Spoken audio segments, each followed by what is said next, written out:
Ngayon na po'y pinag-aaralan ng pamahalaan ang pagpapatupad ng Waste to Energy Program bilang isa sa mga solusyon sa usapin po ng basura sa Metro Manila.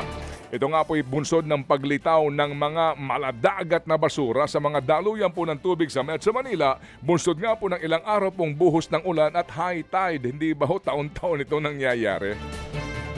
Ayon nga po sa pagtatansya, kaya hong lumikha ng 200 megawatt raw ng kuryente mula sa 9,000 toneladang basura kada araw sa Metro Manila.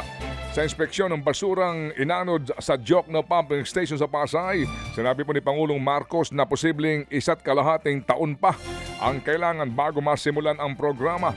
Ayon po naman kay Public Works Secretary Vince Dizon, sinasabi daw po na posibleng sa Rizal o sa Navotas daw ang mga potensyal na lugar na maaari pagtayuan ng pasilidad na ang tawag ay waste to energy. Samantala, hindi naman agad-agad may papatupad ang pagtatanggal ng value-added tax of VAT sa system loss charges. Ang paglilinaw po ng Energy Regulatory Commission o ERC, posibleng abutin pa ito ng Disyembre bago maipatupad. Kinakailangan pa raw aprubahan ng BIR ang draft resolution ng komisyon para maipatupad ang pagtatanggal ng VAT sa system loss charges. Paliwanag ni ERC Chairman Saturnino 1, pupwede sanang maipatupad ito pagdating ng Setyembre. Yun nga lang, baka kailanganin ng BIR ng oras para makapag-adjust. Kinakailangan din daw plansyahin ng mga kooperatiba at pribadong distributor ang kanilang billing format kung babaguhin ang alituntunin sa system loss charges.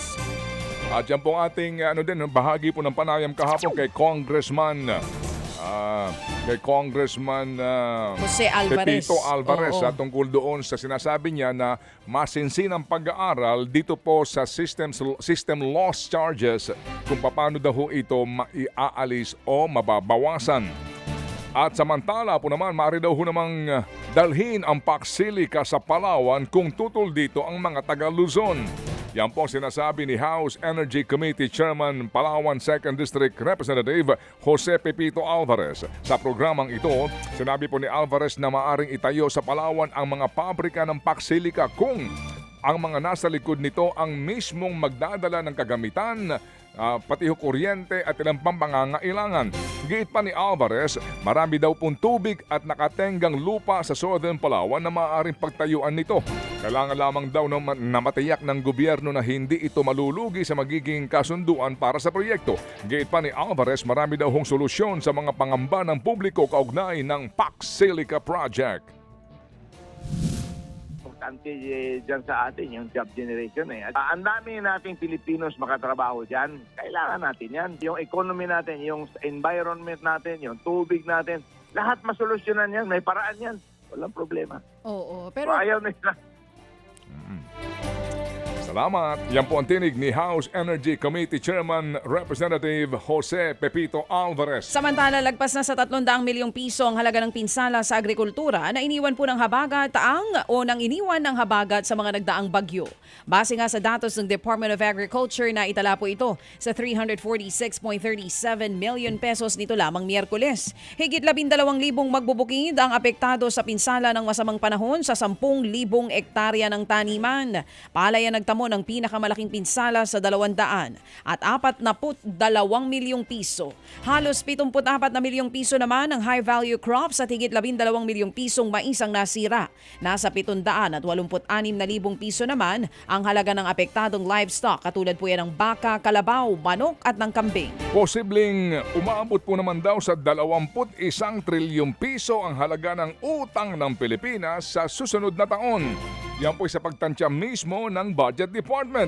Tinatayang aakit daw ng higit sa 8% ang debt stock ng Pilipinas sa 21.48 trilyong pesos sa katapusan po ng 2027. Dahil daw yan sa paghina po ng piso ngayong pong taon at pagbagal daw ng Fiscal Consolidation Program ng pamahalaan.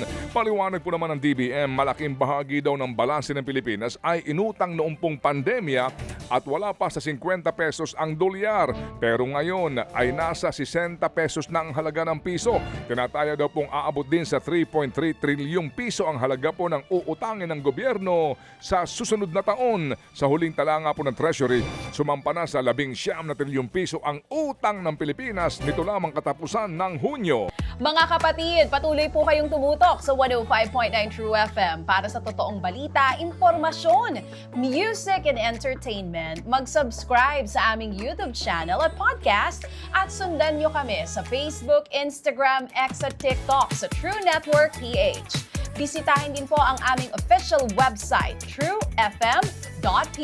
At panoorin din kami sa True TV Signal, Channel 19. Kami po ang 105.9 True FM. Laging true sa'yo, kapatid. Dito tayo sa totoo, tunay at tapat.